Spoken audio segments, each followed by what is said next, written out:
Let's talk about the brand new data insights section of the brand new GMAT Focus Edition. This is something I've been getting a ton of questions about, and I want to break everything down that you need to know. Now, I debated about whether to turn this one episode into 3 episodes, one based on strategy, one based on integrated reasoning, which is one of the question types in DI, and one based on data sufficiency, which is the other question in DI. But I ultimately decided just to wrap it all into one episode, kind of like a mega episode. So there's going to be a lot of line items here. And I'm just going to rely on you for feedback to let me know if it would be helpful to have 3 episodes and go a little bit deeper on strategy and then a little bit deeper on integrated reasoning and a little bit deeper on data sufficiency. So what I've done for you here is just giving you the total package. This is everything you need to know and nothing you don't. But FYI, there's a lot coming your way here. Now, let me immediately address the elephant in the room and hopefully decrease your stress level on data insights quite a bit by letting you know that, yes, it is a brand new section, but don't let that fool you because it's just a combination of 2 old GMAT classic problem types with one relatively minor change. And that's it. So let's say you've studied for the old version of the GMAT and you understand what integrated reasoning is. Integrated reasoning is comically the same as it was on the old test. In fact, there's still pretty much the same number of integrated reasoning questions. They've just lengthened the section a little bit and added some data sufficiency in there. They took data sufficiency out of the quant section and just put it into data insights. So if you've been stressed thinking like, oh, there's this new thing for me to master and learn, don't worry about that. I promise you it's going to be very familiar. The first data insights section you take, you're going to be like, oh, it's just this. And if you're just starting out, there's no need to fear that the data insights section is quote unquote new. Yes, technically it is new, but it is only new in the sense that it combines 2 problem types that have been around for a very, very long time. So let's dive in. There's 2 question types in data insights. The first, like I mentioned, is integrated reasoning. The second is data sufficiency. There is no change to integrated reasoning in the new section, and I'll dive deep on everything you need to know about that in a moment.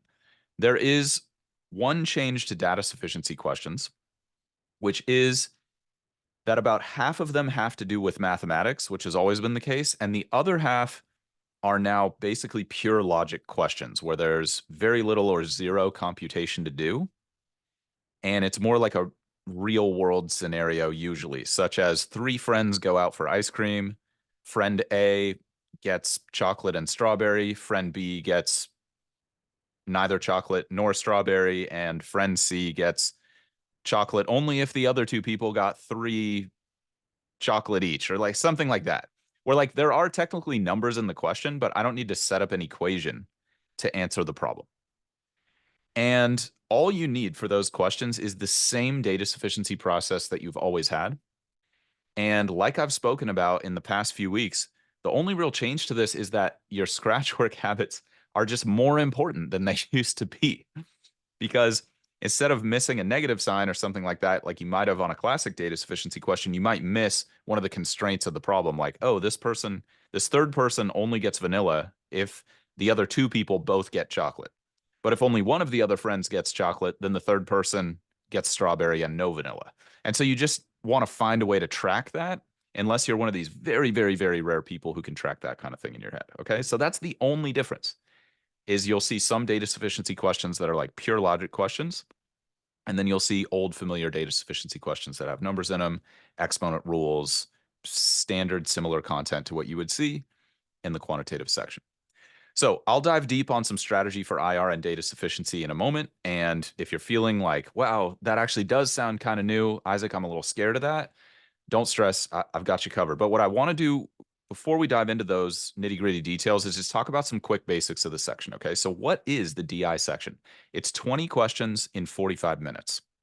So far, I've seen about 12 to 15 integrated reasoning questions on any given section. The old integrated reasoning section on GMAT Classic was 12 questions every single time. So there's a little bit more variance here. You might see a little bit more IR on some days and a little bit less on other days, which leaves room for about 5 to 8 data sufficiency questions. This is what I've observed so far. We're going to collect a lot more data as the exam matures, but there hasn't been enough variance that I have any reason to question these numbers. It's not a guarantee that you're going to see that on test day, but that's a very reasonable expectation. So what that means is integrated reasoning is about twice as important as data sufficiency. Now, if you want a top score, you definitely need to be great at both, and I'll walk you through that in a moment as promised. But let me just give you a few really important strategic pointers before we dive deeper. First question, what should be my goal on the DI section if I want to go to a top school? For most top schools, a 78 out of 90 or better is going to be acceptable. Below that, there's still a chance, but you should probably work on it. Like if you're getting 75, 76s on your DI practice tests, that should be a focus area until you can get to 78 or higher. If you're applying, let's call it top 20. If you're applying outside of the top 20, I think 76 or higher is probably fine. If you're applying outside of the top 50, probably 73 or higher is fine. So hopefully that gives you a good target score. Now, once you reach that 78 level, you're just looking for the section that you can stack the most points on the fastest. So if you're really great at quant and you feel like there's a lot of opportunity in the quant section and you're hitting 78 in DI and it's been a huge struggle to get to 78 in DI, you might want to invest 90% of your effort in moving the quant score because that's going to be the thing that drives the overall 3-digit score, which is what a lot of us want to see. I've talked about this a lot in the past couple weeks, but I'll just briefly mention it again. You're looking for a 78 or better in quant, 80 or better in verbal, 78 or better in DI for top schools. And then outside of the top 20, you can have a little bit more flexibility there. And then after you reach those minimums, 1 to 2 sub-score points on each individual section will probably move your overall 3-digit score by about 10 points. So going from 78 to 80 in quant might be enough to push me from 635 to 645 on the overall score, or 645 to 655. If you're in the middle of the bell curve, like 500-ish area in your overall 3-digit score, 555 or 515, then usually 1 point on the sub-score is going to bump you up 10 points on the overall. If you're a little higher or a little bit lower, like you're in the 400s or you're above 600, you might need 1.5 to 2 sub-score points to move your overall 3-digit score. That's your goal in DI. What are the most important strategic pointers? Well, number one is the data insights section is adaptive. And that's really, really important. And I guess actually that is a bit of a departure from the old exam. So on the old exam, integrated reasoning was not adaptive, but now it is. So what that means is it works exactly the same way as quant and verbal. There was actually, unfortunately, a typo in the 2023 official guide that says it's not adaptive, and that has been corrected by GMAT, the people who write the GMAT. Okay, so it's definitely adaptive. All sections on the GMAT are question adaptive now. And if you want more information about what that means and how to strategize on an adaptive exam, it's not really great to talk about it via podcast. So just head to our website. There's a completely free video. It's 40 minutes long. I'll teach you all about how to handle the algorithm and how to develop your own strategy for that if you're interested. It's at our website, thegmatstrategy.com, which is linked in the description of this podcast. So that's key number one. Key number two is there is a calculator. You can show and hide it with a button, usually on the upper left portion of the test screen. So you click on the little calculator icon and it'll show the calculator on the screen. And you can click on the icon again and hide the calculator. I recommend that you have it shown the whole section so that you don't forget to use it when it's valuable or when it's needed, because most of us are conditioning ourselves super heavily on the quant section to not need a calculator, which makes sense because there's no calculator on the quant section. And so we tend to forget that there's a calculator on DI. Now, this can be a little bit annoying. Sometimes the calculator will cover up a question if you keep it shown the entire section. So then for sure hide it or move it around so that you can see the whole question and answer it accurately. But I recommend bringing it back as soon as possible because, again, it's easy to forget it. And the calculator is not as useful as we might want it to be, but when it's useful, it's super, super, super useful. And so my advice to you, which goes against a lot of people's advice out there, is to use the calculator as often as possible. It cuts down on computation errors, and it also decreases the brain drain across the entire exam, which is a significant factor to consider for many of us because most of our brains didn't evolve to sit in front of a computer for 4 hours or 3 hours or 2.5 hours, depending on your time accommodations. So the calculator is very important. It's very valuable. But what I will say about it is many questions that are very computationally intensive are going to be better to just estimate in integrated reasoning questions in particular. This is also true of some data sufficiency. So here's a good barometer. If you're about to do more than 90 seconds of calculations on the calculator, you should probably just estimate the problem instead. If it's a quick 30 seconds or 10 seconds or 20 seconds of computations on the calculator, then for sure, just use the calculator. It'll decrease the strain on your brain, and it'll help you have a better performance across the entire section. So let's get into integrated reasoning and data sufficiency and make sure you're prepared. So just to rehash these strategic points before I move on, I talked about the number of IR and the number of DS you're going to see. I talked about how the data insights section is adaptive, and I talked about how there's a calculator and you want to use it as often as possible. So let's dive into integrated reasoning. This used to be its own section, and what GMAC was doing was piloting the section for many years. We all suspected that it would become a lot more important, and you can even hear me predict that 5 years ago on our original IR episode from 2019 in the audio feed if you want to.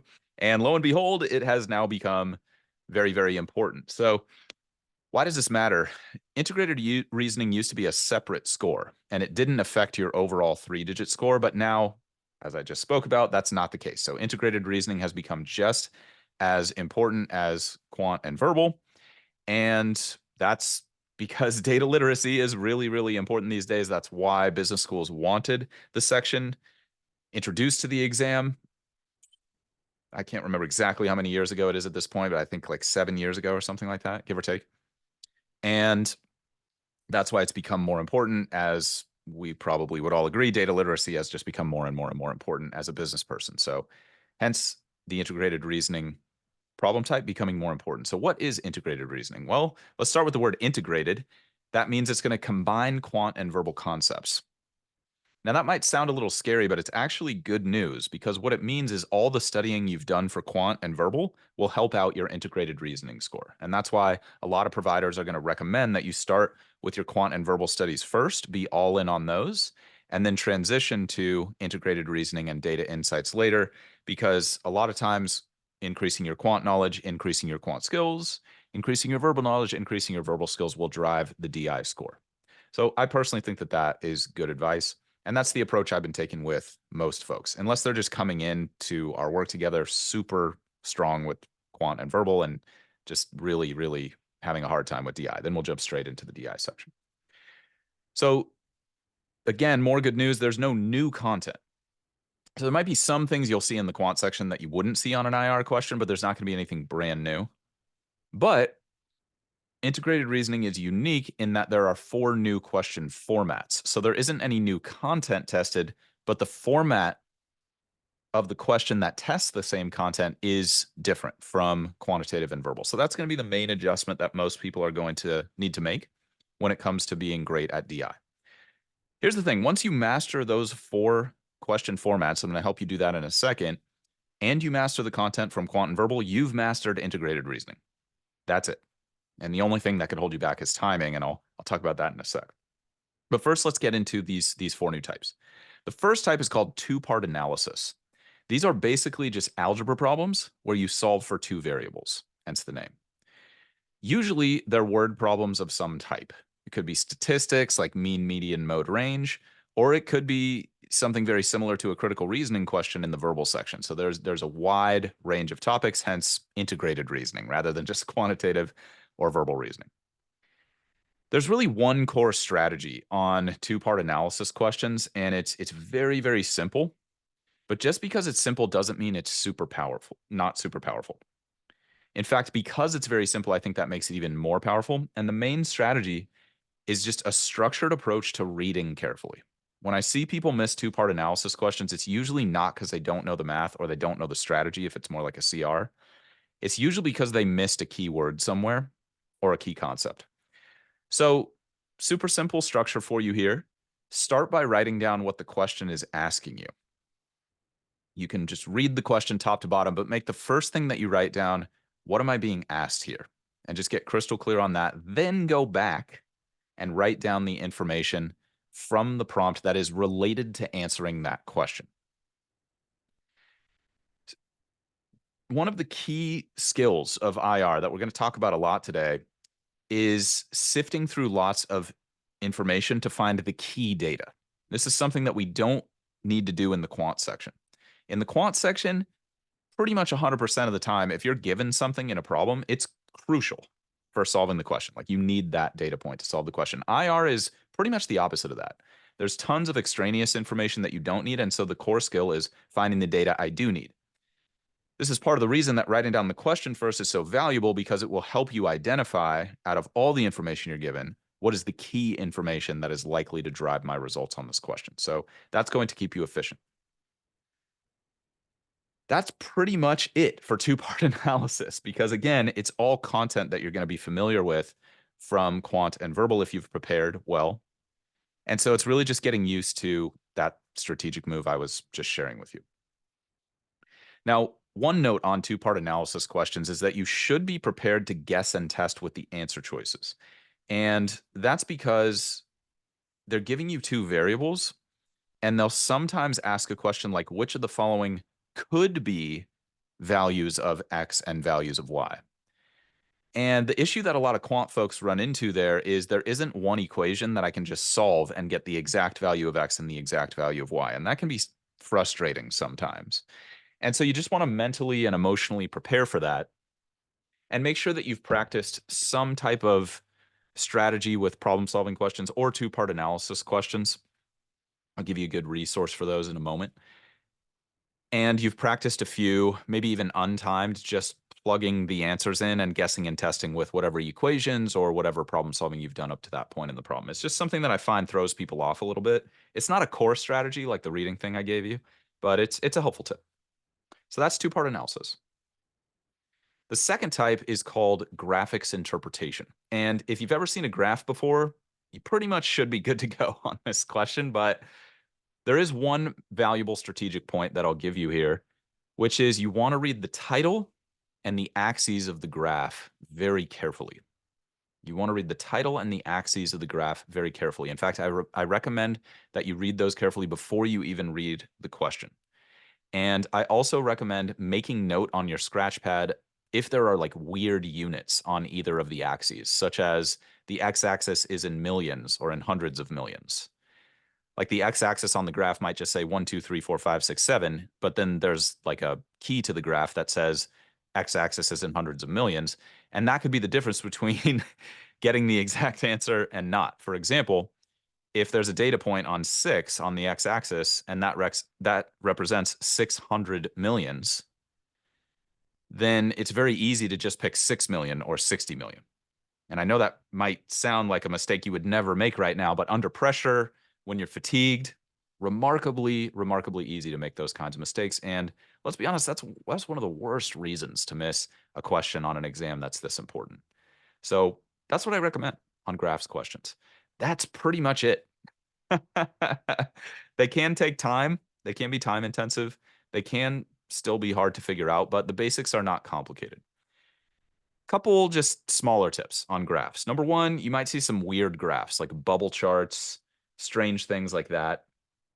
That might be a little bit unfamiliar. Try not to let that throw you off too much. But if you're staring at the graph and you really can't figure out what's going on, don't be afraid to just pick a random answer and move on. Remember, you can always come back and change your answer on up to 3 questions in every section on the GMAT now. I know I haven't touched much on that strategy, but I do have forthcoming episodes around that if you're curious about like how to use that feature, because that is new and it can be quite helpful. But I still wanted to collect a little bit more data for all of you, because that is a brand new feature and it influences the way the algorithm works. And GMAC has been somewhat forthcoming about how the GMAT scoring algorithm works, but a lot of it is shrouded in mystery. And some of you might have come up against that in your studies so far. That was a huge problem for me back in the day. There was a ton of disinformation on the internet about the GMAT scoring algorithm when I was studying. And this is a huge reason why I've created TGS for all of you in the first place. And again, why I created that video on our website, because it's just not that helpful to explain it via podcast or via audio. So that's graphs. The graphs questions, you're always going to see 2 drop-down menus. So it's kind of like a fill in the blank with some drop-downs when you pick the answer, but It's not rocket science. All of you have seen drop downs in your life before, and you're going to be very, very capable of figuring that part of the question out. Third type of integrated reasoning question is called table analysis. These are basically just spreadsheets. That should be pretty darn familiar for most of you. If you've never seen a spreadsheet before, you're going to love business school because there's a boatload of them. Okay. Now, the important point about table analysis here is you won't be able to manipulate the data in as intricate a way as you can with many spreadsheet softwares on the market, okay? But you can sort the data based on each column. So it's a very rudimentary way you can interact with the data, but it is helpful. It's a lot more helpful than just seeing a spreadsheet that you can't move the data around with at all.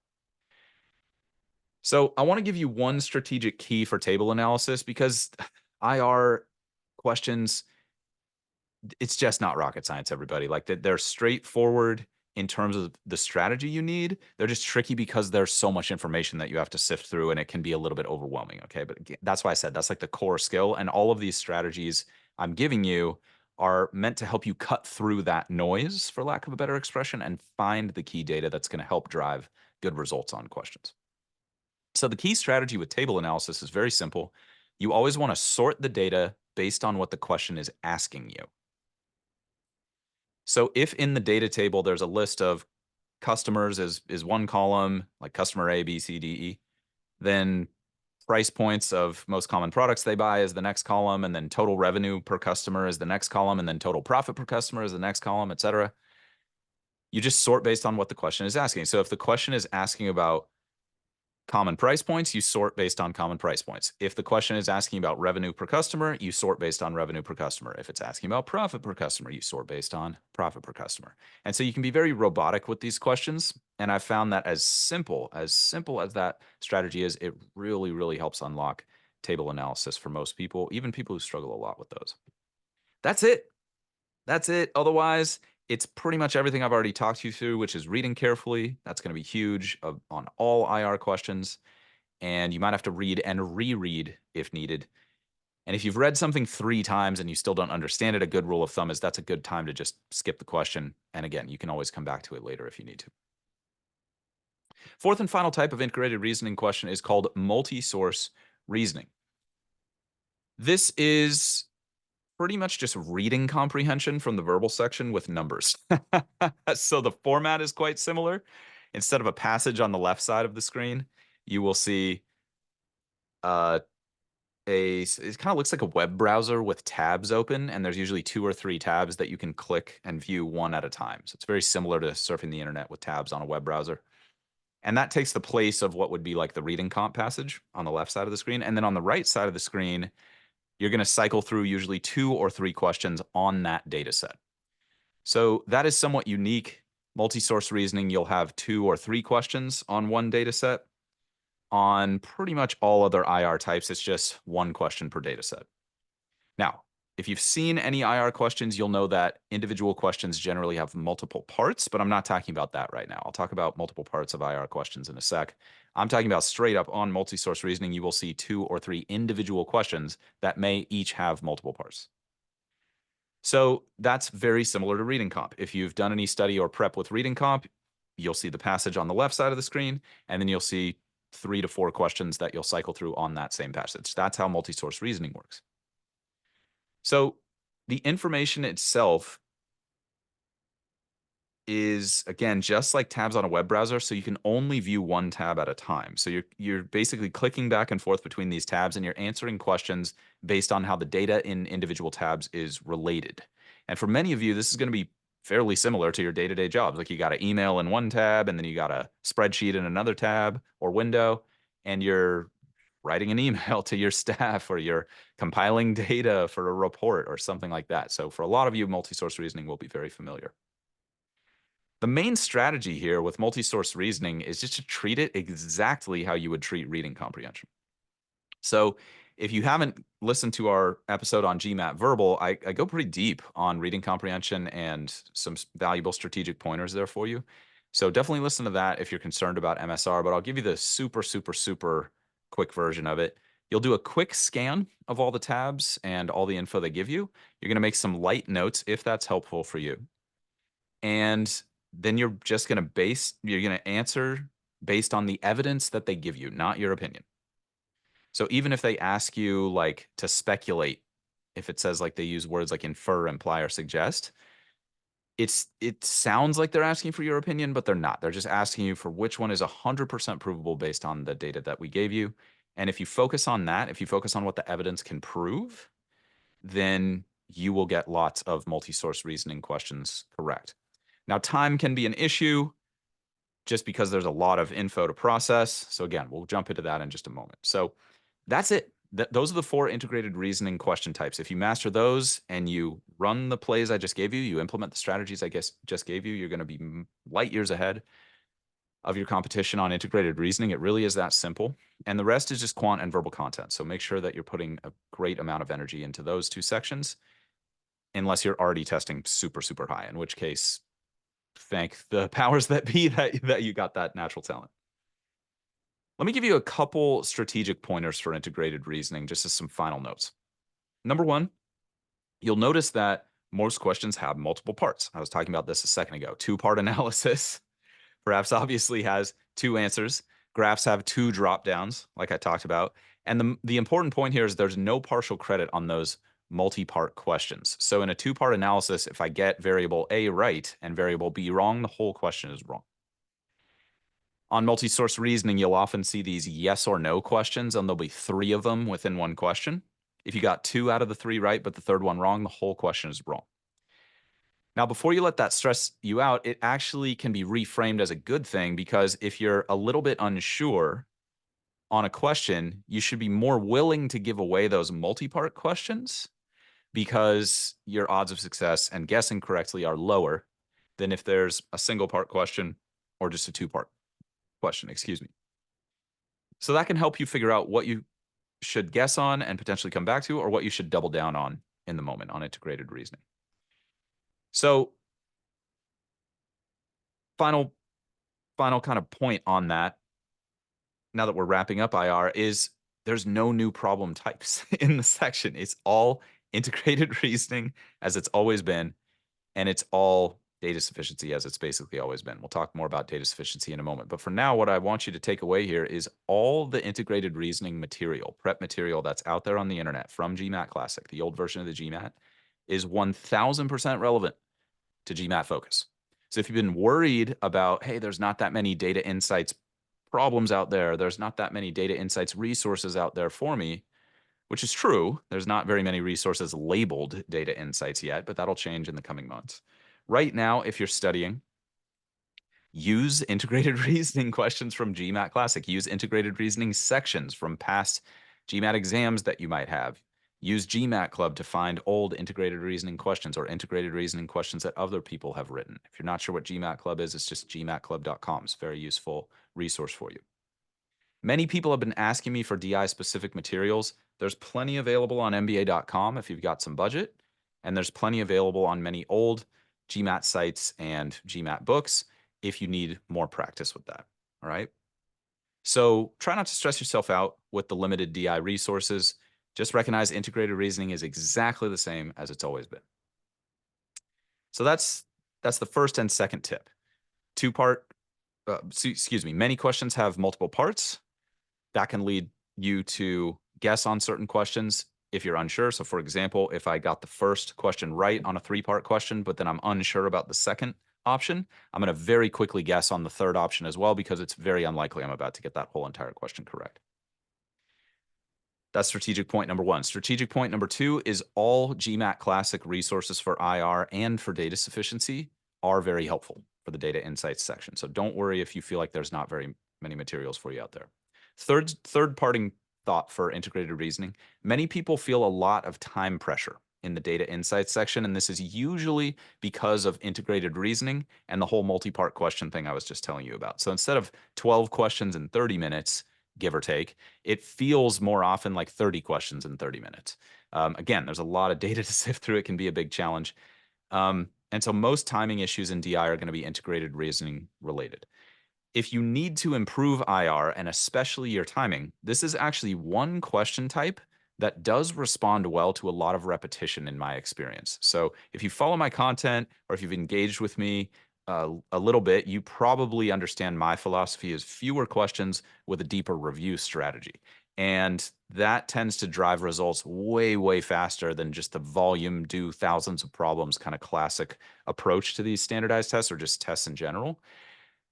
But integrated reasoning is actually one where doing a lot of problems can be really, really helpful. So don't be afraid to do a lot of IR practice questions if you're struggling with timing or if you're struggling with IR accuracy. If you're naturally great with integrated reasoning, focus that energy on something else.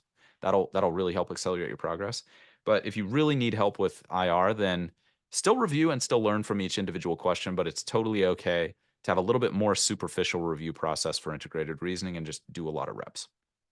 Now, if you need more help on IR specifically or on the DI section, feel free to reach out to us and we'll be happy to advise. You can email us the GMAT at gmail.com if you want, or you can DM us at the GMAT strategy on current social channels. So now you've got a core strategy for data insights overall, and you've got core strategies for each of the 4 individual integrated reasoning types, and you've got some extra secret sauce about how you can improve integrated reasoning if you need to. So let's round this out by talking about data sufficiency. And if you're feeling a bit overwhelmed at this point with all the info I've given you might want to pause the episode and come back at a later time because data sufficiency is a very technical problem type. It's important to have a deep understanding of data sufficiency because it's such an unfamiliar format, especially when you compare it with something familiar like problem-solving questions from the quant section. Most of us have seen something like a 5-option multiple choice math question in our scholastic academic career, or many of us have taken many standardized tests that have questions like that. But it's extremely unlikely, in fact, almost a 0% chance that you've interacted with data sufficiency questions in the past. They're unique to the GMAT and the related exams such as the executive assessment. Now, problem-solving questions, you just get an answer and you're done. You solve for x, x is 7, 7 is option B, I bubble B, and I move on to the next question. Again, that's very, very familiar. But data sufficiency is not that simple. It's more like a logic question that uses math content to test logical reasoning skills. So if you don't like the sound of that, you're not alone. If you do like the sound of that and you like puzzles and logical puzzles, then count your lucky stars. That's awesome. You're probably going to be great at data sufficiency a lot faster than most people are. Some people struggle heavily with data sufficiency, some don't. If you have been struggling with data sufficiency, then I've got some killer info for you here. But again, if you're feeling a little overwhelmed right now with all the info I've given you in this episode, just pause and potentially come back to this a little bit later. With that being said, here we go with data sufficiency. So the format. There's always a question at the top of the screen on data sufficiency problems. That's the first thing you'll always see is a question at the top, and that'll be followed by 2 facts underneath that question, fact 1 and fact 2. Let's start at the top with the question. Sometimes it's just a straight up question. What is the value of X? Or how long does it take Andre to complete a task by himself? Sometimes it's just a question. Other times they might give you some information along with the question, such as X is a positive integer or Y plus Z equals 42. And then they ask you the question, what is the value of X or what is the value of Z? So that part, most people can wrap their minds around relatively easily. Below the questions, like I said, there's always going to be 2 facts. These are called statements. That's what the exam calls them. But it's good to think about them as facts because they're always telling you the truth. You never have to question statement 1 or statement 2 or what I'm going to call fact 1 or fact 2. They're always telling you the truth. So if fact 1 says X is equal to 7, you don't have to worry like, wait, what if it's equal to 8? Like you just don't have to think about that at all. If the fact tells you X is 7, then X is 7. Same with some of the given information in the problem. If the problem starts with X is equal to 7, what's the value of Y? Then you know X is 7, and you don't have to question that. Your job, in terms of what you do with those facts, is pretty different than a problem-solving question. On data sufficiency, we're not just trying to get a numerical answer most of the time. Instead, we're trying to answer a more subtle question, which is how much data do I need to theoretically answer this question definitively? Let me repeat that. On data sufficiency, I'm asking the question, how much data do I need theoretically to answer this question definitively. And I've chosen those words very carefully, and I'll break that down for you in a second, okay? But the key here is we're just asking how much data would I need to answer the question, not what is the answer to the question. So it's a little bit different than a problem-solving question, which is just what's the value of x? It's a little more straightforward. Data sufficiency doesn't always require that you have a numerical answer. It just requires that you theoretically could get that numerical answer based on the data that you're given. And that's why the question type is called data sufficiency. What data is sufficient to answer the question and what data is not. Now, the good news with data sufficiency is once you get a couple repetitions under your belt, you'll realize you're going to ask very similar questions every single data sufficiency problem. You're going to look at fact one and you're going to ask, is this thing by itself enough to answer the question? And then you're going to end up looking at fact two. Is this thing by itself enough to answer the question? Or do I need both facts in order to answer the question? And you'll notice that those questions correspond with the 5 answer options on data sufficiency, which never change. So answer choice A on a data sufficiency question will always say statement 1 by itself is sufficient to answer the question, but statement 2 is not. I'll repeat that. Option A always says statement 1 by itself is enough data to answer the question, but statement 2 is not. So if you're looking at 1 and that gives you enough data to answer the question above it, and you're looking at 2 and you're like, yeah, 2 by itself is not enough, then you would pick A on that question, all right? Let me walk you through the other answer choices. Option B always says statement 2 alone is enough to answer the question, but statement 1 is not. So if I'm looking at statement 1 and I'm like, yeah, this isn't enough data for me to answer this problem, but I look at 2 and you're like, oh, that's definitely enough, then you pick B. Now, sometimes 1 by itself won't be enough to answer the question, and 2 by itself won't be enough to answer the question. And that's when you will look at option C. Option C says statement 1 and 2 independently are not enough, but together they are enough to answer the question. So if 1 and 2 are not enough individually, then you can combine them. And if you combine them and you get the answer, then that would be option C.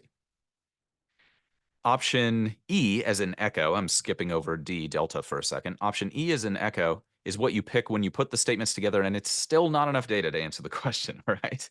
So if I put 1 and 2 together, I have the maximum data possible and I still can't get a definitive answer to the question above the 2 facts, then that's option E.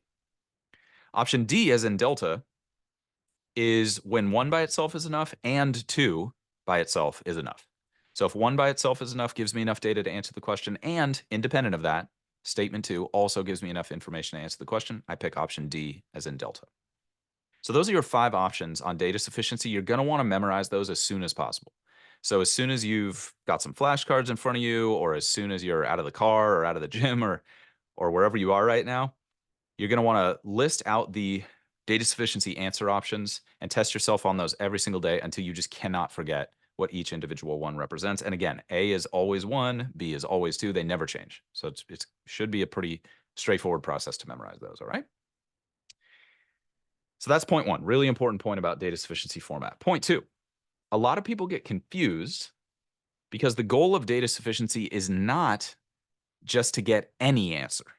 It's not just, oh, does fact 1 give me some numerical value for x? So let's say the question is, what's the value of x? And statement 1 tells you x is larger than 6. You might be tempted to think, well, it's 6, 7, 8, 9, 10. Like I have an answer for the value of x. Seems like it's sufficient, but that's not true.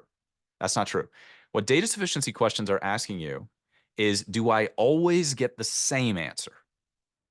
That's why I used the word definitively so forcefully when I defined what your job is on a data sufficiency question. Can I answer this question definitively? Meaning, do I always get the same answer? There's only one answer.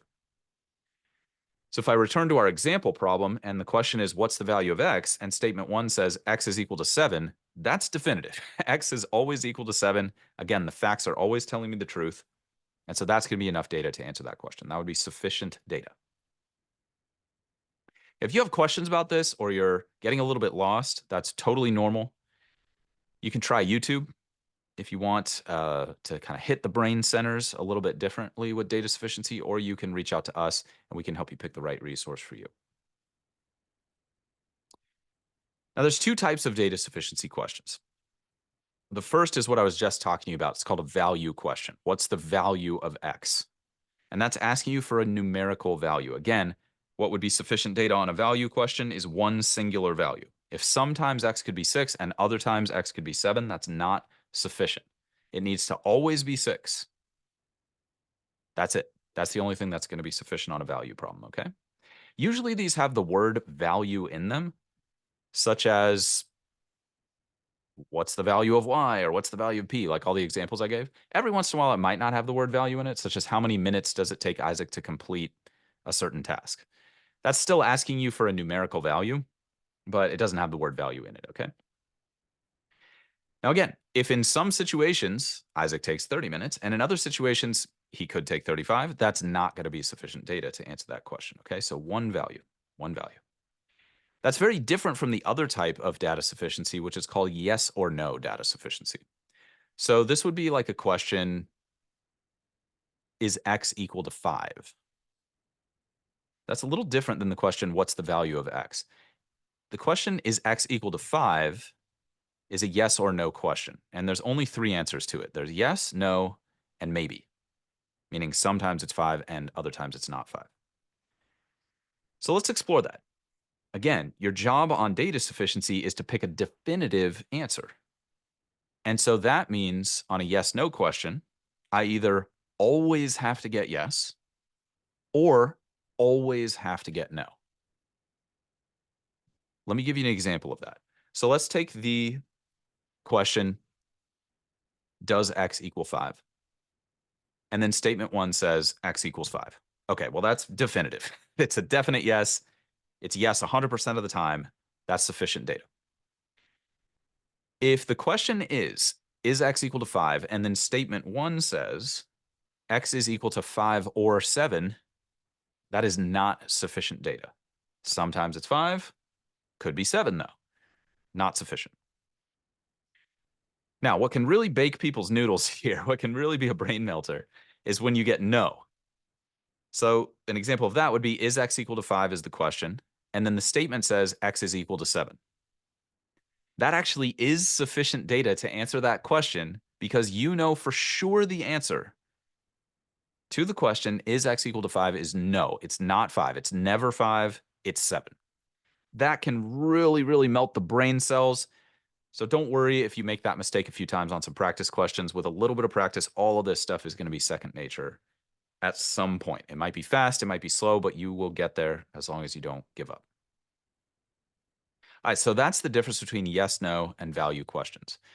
The final point to make about yes, no questions is the maybe point. I guess I already touched on this, but if I'm asked, is x equal to 5, and statement 1 says x is larger than 4, that's not going to be sufficient data to answer the question because it could be 4, 5, 6, 7. Sometimes it's 5, sometimes it's not.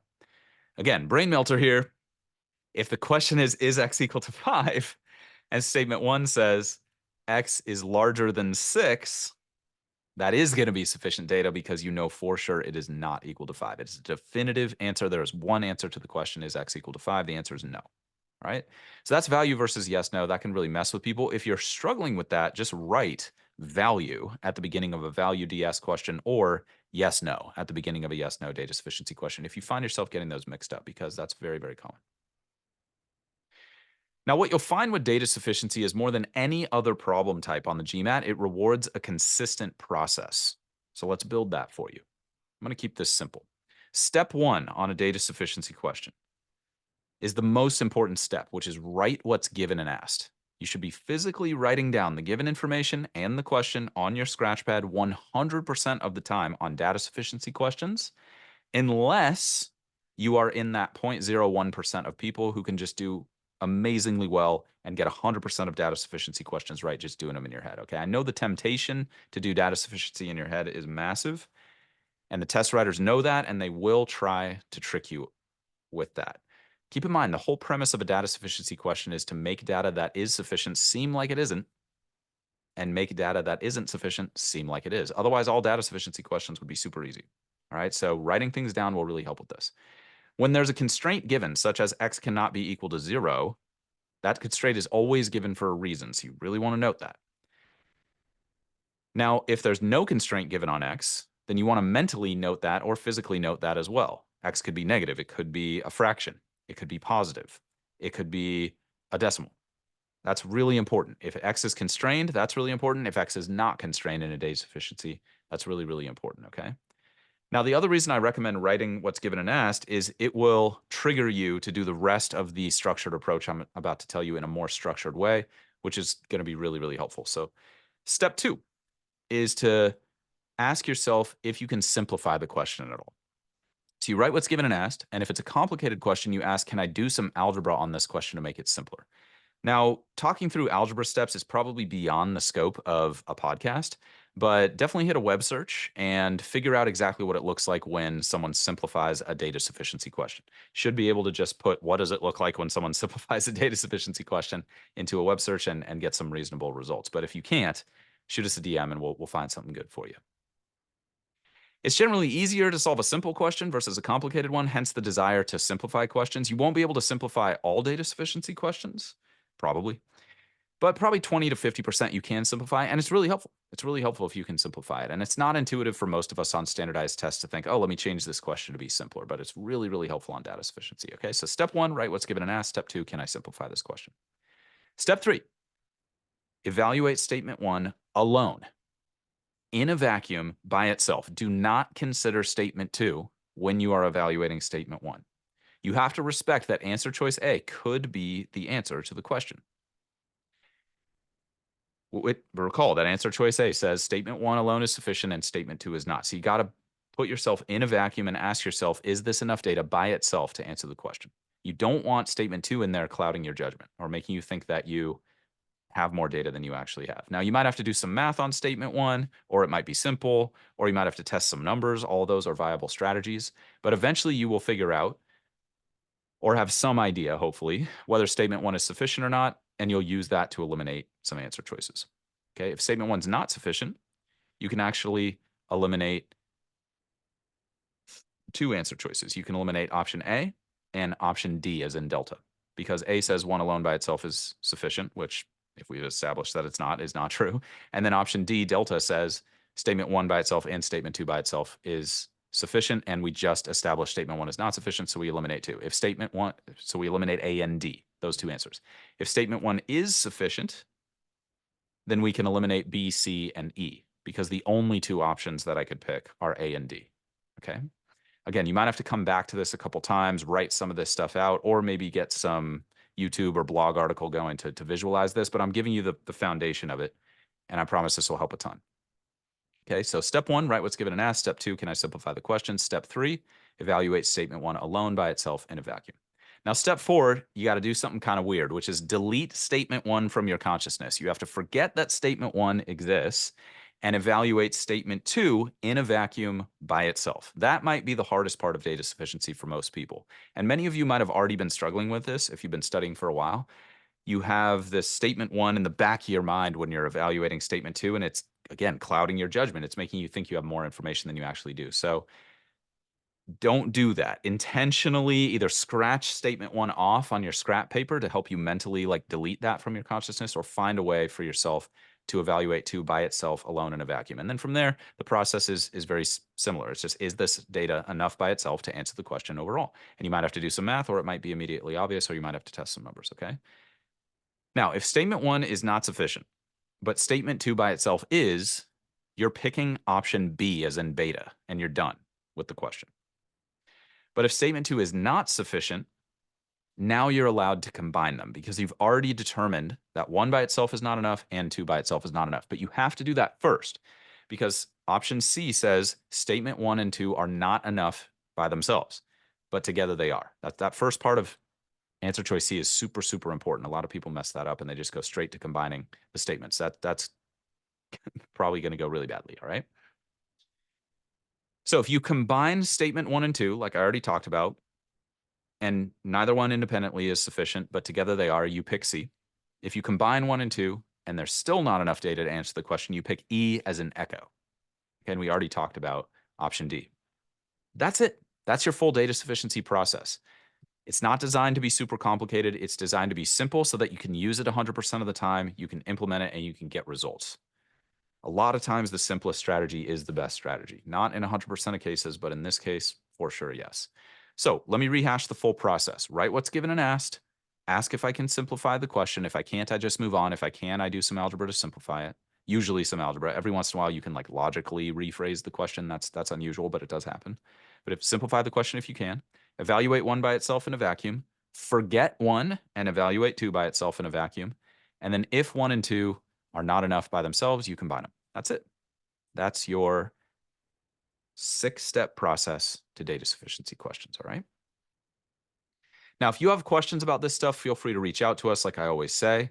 Let me give you one more tip for data sufficiency questions. It's just unbelievably simple, but a huge, huge, huge game-changingly powerful thing if you implement it. You should always write out all of your work on data sufficiency questions. If it's happening in your head on a data sufficiency question, it should be happening on the page, on your Scratchwork page. Now, this is very controversial. Many, many professionals, many other students are going to tell you, oh, you don't need to do that. Don't do that. And my opinion, and the experience I have is that's like people telling you you don't need to obey the law. That's extremely risky. Okay. I'm not here to discuss the morality of obeying the law or not obeying the law. But if you're going to choose to not obey the law, you are incurring an unbelievable amount of risk. And let's be honest, for virtually all of us, 99.99999% of the time, choosing to disobey the law is way more risky than just doing the thing, okay? Hopefully you live in a part of the world where the laws are decided by citizens and the laws are fair. Again, that's like a huge moral thing that I'm gonna just not go down, but that is the same amount of risk that you're incurring by not writing out all your work on data sufficiency questions. Data sufficiency questions, remember, the whole point of a data sufficiency question is to try to trick you, to try to make it seem like something that is sufficient isn't, or something that isn't sufficient is. And writing out your scratch work does two things. Number one, it helps you track where you are logically in the problem. Again, data sufficiency questions are more logic problems than they are math problems. And this is now more true than ever on the new exam because there's probably going to be 2, maybe 3 pure logic data sufficiency questions. So this writing down thing is going to be really valuable. And then the second thing that it helps you do is free up more brain power to process and problem solve. Because if you're trying to hold a lot of data points in your brain, that's soaking up bandwidth, like having a lot of tabs open that's slowing your internet access down, something like that. Okay. Now, I recognize that's a super high bar with scratch work. Most people don't even get close to that. And that's why most people miss tons of data sufficiency questions that they could and should have gotten right, which means their score doesn't represent their ability levels.